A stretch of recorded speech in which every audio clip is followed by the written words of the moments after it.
좋은 수요일 아침입니다. 찬송가 435장 찬양하겠습니다. 찬송가 435장입니다. 나의 영원하신 기요 생명보다 귀하다.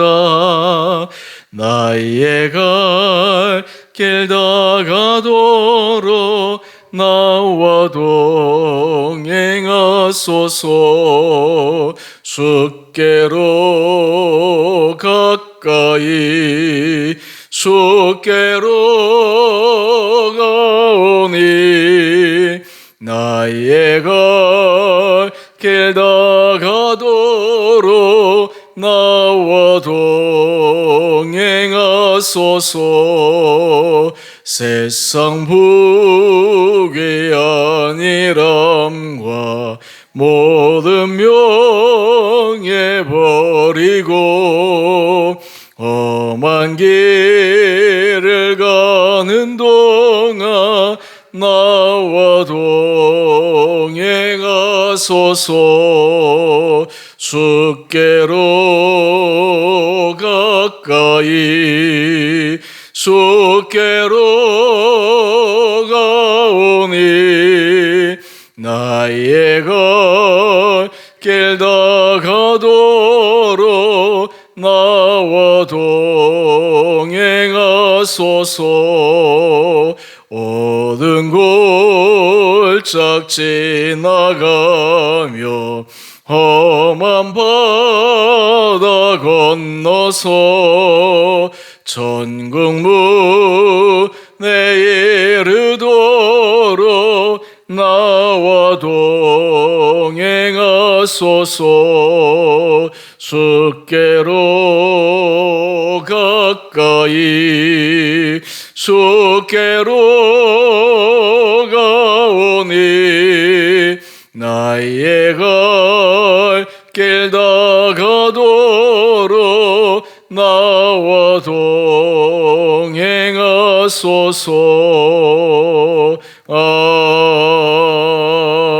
아멘. 오늘 말씀 민수기 36장 1절에서 13절까지입니다. 요셉 자손의 종족 중 므낫세의 손자 마길의 아들 길르앗 자손 종족들의 수령들이 나와 모세와 이스라엘 자손의 수령된 지휘관들 앞에 말하여 이르되 여호와께서 우리 주에게 명령하사 이스라엘 자손에게 제비 뽑아 그 기업의 땅을 주게 하셨고 여호와께서 또 우리 주에게 명령하사 우리 형제 슬로보아스의 기업을 그의 딸들에게 주게 하셨은즉 그들이 만일 이스라엘 자손의 다른 지파들의 남자들의 아내가 되면 그들의 기업은 우리 조상의 기업에서 떨어져 나가고 그들이 속할 그 지파의 기업에 첨가되리니 그러면 우리가 제비 뽑은 기업에서 떨어져 나갈 것이요 이스라엘 자손의 희년을 당하여 그 기업이 그가 속한 지파에 첨가될 것이라. 그런즉 그들의 기업은 우리 조상 지파의 기업에서 아주 삭감되리이다. 모세가 여호와의 말씀으로 이스라엘 자손에게 명령하여 이르되 요셉 자손 지파의 말이 옳도다. 슬로보아스의 딸들에게 대한 여호와의 명령이 이러하니라. 이르시되 슬로보아스의 딸들은 마음대로 시집가려니와 오직 그 조상 지파의 종족에게로만 시집갈지니 그리하면 이스라엘 자손의 기업이 이 지파에서 저 지파로 옮기지 않고 이스라엘 자손이 다 각기 조상 지파의 기업을 지킬 것이니라 하셨나니 이스라엘 자손의 지파 중 그 기업을 이은 딸들은 모두 자기 조상 지파의 종족되는 사람의 아내가 될 것이라. 그리하면 이스라엘 자손이 각기 조상의 기업을 보존하게 되어 그 기업이 이 지파에서 저 지파로 옮기게 하지 아니하고 이스라엘 자손 지파가 각각 자기 기업을 지키리라. 슬로보아스의 딸들이 여호와께서 모세에게 명령하신 대로 행하니라. 슬로보아스의 딸 말라와 디르사와 호글라와 밀가와 노아가 다 그들의 숙부의 아들들의 아내가 되니라. 그들이 요셉의 아들 므낫세 자손의 종족 사람의 아내가 되었으므로 그들의 종족 지파에 그들의 기업이 남아 있었더라. 이는 여리고 맞은편 요단가 모압 평지에서 여호와께서 모세를 통하여 이스라엘 자손에게 명령하신 계명과 규례니라. 아멘. 좋은 수요일 아침입니다. 오늘 말씀은 우리가 민수기 27장을 통해서 슬로보아스의 딸들이 자신들은 기업을 물려받을 아들이 없는데 그렇게 되면 그 아버지에게서 비롯된 그 기업은 다 사라지고 말 것이다 라고 하는 우려 때문에 그들에게는 특별한 새로운 규정을 제시해 줄 것을 요청했습니다. 그 결과 딸들이 그 아버지의 유산을 이어받도록 특별한 그러한 법칙을 만들었습니다. 그런데 오늘 본문의 말씀은 이 므낫세, 그러니까 슬로보아스의 딸들이 속한 지파죠. 이 므낫세 지파의 수령들이 나와서 모세와 여러 지휘관들 앞에서 이야기를 합니다. 이제 딸들에게 그 분배된 기업이 유산으로 이어질 터인데 만약 이 딸들이 다른 지파에 속한 남자에게 시집을 가게 되면 결국 그 딸들에게 물려준 유산의 기업이 결국 그 시집간 남편 내 소유로 되어서 전체적으로 따져보면 이 므낫세 지파에게 하나님께서 허락하신 그 기업이 결국에는 다른 지파로 옮겨지게 된다라고 하는 우려를 모세와 각 수령들 앞에서 이야기하게 됩니다. 사실 우리가 인생을 살아가다 보면 인생에 있어서 항상 기존의 법칙, 규칙대로 모든 문제가 풀리지 않을 때가 있습니다.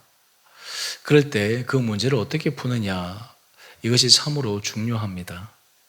사실 우리 삶의 자리에 크고 작은 문제들을 만날 때마다 그 문제들을 어떻게 대면하고 또 그 문제들을 지혜롭게 풀어내느냐, 이것이 참으로 중요합니다. 오늘 이 문제에 있어서 모세가 어떻게 그 문제를 푸는지 우리가 함께 살펴보도록 하십시다. 5절 말씀을 보게 되면 지금 본문에는 명확하게 그 과정의 구체적인 내용들을 소개하고 있지 않지만 모세가 일반적으로 백성들이 어떤 문제를 가지고 오면 그 문제를 푸는 해결의 방법은 자신의 생각이나 자신의 경험치나 주변 사람들의 조언에 의해서 어떤 문제를 해결하는 것이 아닙니다. 모세의 가장 큰 해결의 큰 원칙은 하나님께 질문하고 하나님께서 그에게 말씀하시는 것을 문제를 제기한 그 이스라엘 백성들에게 알려주는 그런 역할을 하게 되는 것입니다. 오늘 모세가 지금 므낫세 지파의 이 문제를 하나님 앞에 아뢰었을 때 하나님께서 그 문제에 대해서 모세에게 말씀하신 것을 우리가 살펴보십시다. 5절 말씀인데요.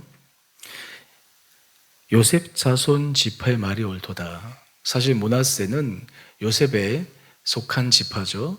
에브라임과 므낫세가 요셉 지파에 속한 것인데 실제 에브라임 지파, 므낫세 지파가 나뉘어서 각기 그 기업을 받게 되었습니다.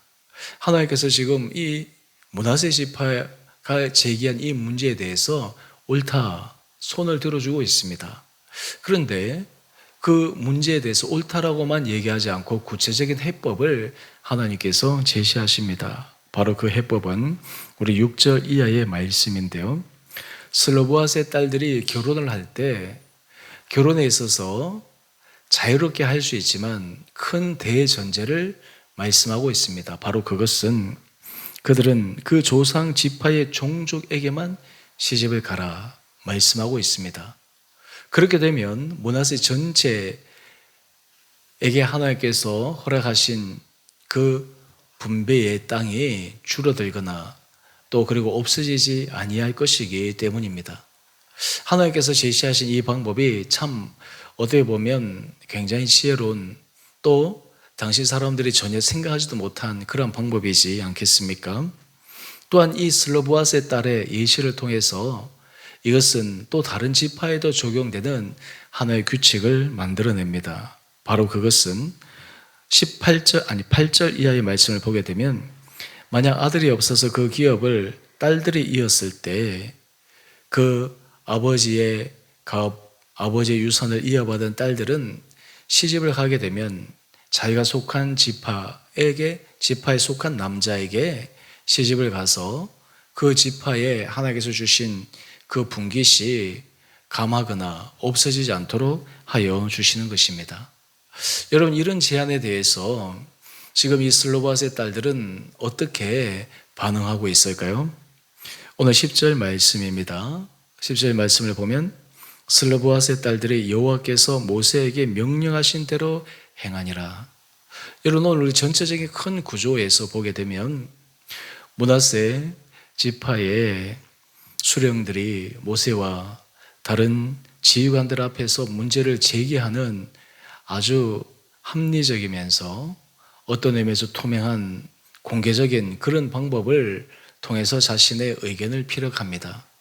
또한 하나님께서 모세를 통해서 이 제기된 문제에 대해서 공개적으로 그 해법을 제시합니다. 그런데 이 해법이 제시되었을 때 그 해법을 들은 사람들끼리 왈가왈부하지 않습니다. 그것을 받아들일 수 있느냐 없느냐 따지지 않습니다. 중요한 것은 하나님께서 해법을 제시하셨을 때 그 해법에 대해서 순종하는 모습을 보인 것입니다. 바로 10절 말씀처럼요. 그래서 슬로바스의 딸들이 모세에게 명령하신 대로 다 행하여 그들의 지파에 소속된 남자에게 시집을 가서 결국 그 아버지의 이름으로 하나님 앞에 받은 그 가업이 다른 지파에게 옮겨지지 않도록 하는 그런 법칙을 만들게 됩니다. 여러분, 오늘 우리가 이 본문 말씀을 통해서 우리 삶의 자리에서도 이 원리와 원칙을 한번 적용해 보십시다. 여러분은 어떤 삶의 문제에 부딪혔을 때 그 문제를 해결하는 방법, 방식이 어떠합니까? 사실 어떤 문제를 해결하는 방식을 보게 되면 그 사람의 신앙의 정도와 신앙의 깊이와 신앙의 태도를 분명히 알 수 있습니다. 왜냐하면 문제 해결의 결과보다 더 중요한 것은 그 과정과 방법에 있기 때문입니다. 하나님께서 문제를 해결할 수 있는 그런 지혜와 길을 제시하도록 겸손히 기도하고 때로는 믿음의 사람들과 의견을 나누고 또한 그것이 합당하게 이해되어지고 그것이 마음으로 받아들여지게 되면 온전히 순종의 길로 나가는 것이 우리 믿음의 진정한 아름다운 표본이 아닐까 생각하게 됩니다. 만약 이 원리와 원칙을 깨고 어떤 문제가 터졌을 때 내 방식대로 그리고 내 생각대로 이렇게 하게 되면 많은 부작용이 따르게 됩니다. 결국 우리의 믿음의 모습, 우리의 신앙의 모습은 하나님의 말씀 앞에 우리가 어떤 태도를 가지느냐라고 하는 것이 너무너무 중요합니다. 저는 바라기는 우리 주원회교회 성도님 한 분 한 분들 삶의 자리마다 하나님께서 이런 지혜를 허락하여 주시기를 원합니다. 우리가 작거나 때로는 큰 문제, 어떠한 경우에도 그 문제를 풀어감에 있어서 결코 우리의 생각이나 우리의 감정을 앞세우기보다 먼저 겸손히 하나님 앞에 무릎을 꿇고 기도하고 또한 신실한 믿음의 사람들과 그 마음을 나누고 조급해하지 않고 그리고 섣부른 선택 결단을 하지 않고 인내하며 하나님께서 말씀하시는 그 분명한 뜻이 드러날 때까지 기다렸다가 그것이 제시되어지고 확인되어지면 그것을 온전히 순종하는 마음으로 믿음의 길로 나갈 수 있는 우리 온 성도들 될 수 있게 되기를 간절히 소망합니다. 우리 주원회교회 안에서도 이러한 원칙, 이러한 태도와 이러한 모습이 우리 교회를 건강하고 아름답게 만들 것입니다. 여러 가지 제안이나 여러 가지 의견들, 이러한 것들은 공개적으로 투명하게 또한 그것이 얘기되어질 수 있어야 되고 또한 그것을 통해서 함께 마음을 모아 하나님께서 기뻐하시는 뜻을 함께 구할 수 있는 믿음의 분별력들이 우리 안에 있어야 하고 더 중요한 것은 거기에 대해서 전적으로 순종할 수 있는 겸손한 마음이 필요할 줄 믿습니다. 이러한 삶의 원리가 우리 개인이 하나님 앞에서 믿음으로 서게 되는 가장 아름다운 방법이요, 또한 우리 공동체가 은혜 가운데 든든하게 설 수 있는 귀한 방법임을 우리는 꼭 기억해야 합니다. 우리 묵상 에세이 그 밑에 보면 론 스미스의 한 문장을 우리가 함께 살펴보기를 원합니다. 주님 말씀을 진지하게 묵상하고 순종한다면 주님 말씀이 우리 삶의 모든 영역을 복되게 하실 것이다. 이러한 믿음의 진정한 고백이 우리 성도들 삶의 자리자리마다 있게 되기를 간절히 소망합니다. 문제가 크면 클수록 더 주님 앞에 나아가 겸손히 기다리며 기도하며 지혜를 구하며 모든 것 가운데 하나님께서 선하게 역사하셔서 인도하심을 믿고 또한 그 앞에 순종함으로 우리 안에 정말 하나님의 주권적 인도하심을 더 깊게 경험하시는 귀한 우리 성도님 삶이 될 수 있게 되기를 주님 이름으로 축원드립니다. 함께 기도하겠습니다. 사랑의 주님, 오늘 슬로보아스의 딸들로 인해서 므낫세 지파가 제기한 그 문제에 대해 하나님께서 그들이 제기한 문제를 옳다 인정해 주시고 가장 합당한 방법으로 문제를 풀 수 있는 길을 제시함을 묵상합니다. 주님, 우리 사랑하는 성도들 한 분 한 분들 한 사람 한 사람들을 축복하여 주셔서 우리의 모든 삶의 문제에 주께서 말씀하시는 음성에 귀를 기울이게 하여 주시옵시고 또한 그것을 통해서 하나님의 선한 인도하심을 경험하는 우리 성도들 되게 하여 주시옵소서. 특별히 우리 주원의 교회를 주님 기억하여 주시고 은혜 가운데 붙들어 주시옵시고 이 교회가 정말 믿음 안에서 건강하게 한 걸음 한 걸음 전진케 하여 주셔서 우리 안에 정말 주님께서 말씀하시는 분명한 음성으로 모든 성도들이 겸손히 그 음성에 귀를 기울이며 또한 순종함으로 우리 공동체가 주 앞에 뿐만 아니라 많은 사람들에게 온전한 건강한 공동체로 서나갈 수 있도록 축복하여 주시옵소서. 우리 교회 공동체를 축복하여 주시고 어둠의 권세, 하나님 어떤 유혹과 시험 앞에서도 흔들림 없이 담대하게 걸어갈 수 있는 거룩한 교회 공동체 되게 하여 주시며 이 교회를 위해서 눈물로 전심으로 기도하는 우리 간절한 성도들의 기도를 주님 들어주셔서 이 교회가 모든 상황 가운데 믿음의 반석 위에 든든히 서가는 축복의 공동체 되게 하여 주시옵소서. 오늘 한나하루 삶도 주께서 죄를 은혜 가운데 붙들어 주시기를 우리를 사랑하신 예수님 이름으로 감사 기도 드리옵나이다. 아멘. 하늘에 계신 우리 아버지, 아버지 이름을 거룩하게 하시며 아버지 나라가 오게 하시며 아버지의 뜻이 하늘에서와 같이 땅에서도 이루어지게 하소서. 오늘 우리에게 일용할 양식을 주시고 우리가 우리에게 잘못한 사람을 용서하여 준 것 같이 우리의 죄를 용서하여 주시고 우리를 시험에 빠지지 않게 하시고 악에서 구하소서. 나라와 권능과 영광이 영원히 아버지의 것입니다. 아멘. 오늘도 믿음 안에서 승리하시는 복된 하루 되시기를 바랍니다.